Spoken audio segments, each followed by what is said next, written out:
বন্ধুগণ, ওই বিএনপি সহ জামাতের এজেন্ডা বাস্তবায়নকারী সংগঠনগুলো বিভিন্নভাবে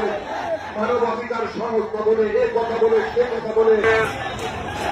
মিছিল পরবর্তী এই সমাবেশে উপস্থিত গোপালগঞ্জ জেলা আওয়ামী লীগের সংগ্রামী সভাপতি পরম শ্রদ্ধাভাজন নেতা জননেতা জনাব মাহবুব আলী খান আজকের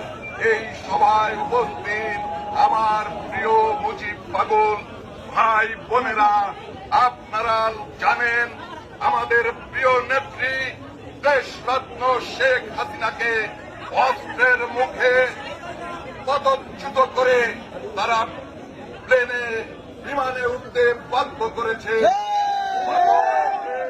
আপনারা নাটক দেখেছেন যে ইউনূসের নেতৃত্বে আজকে বাংলাদেশে একটা অস্থায়ী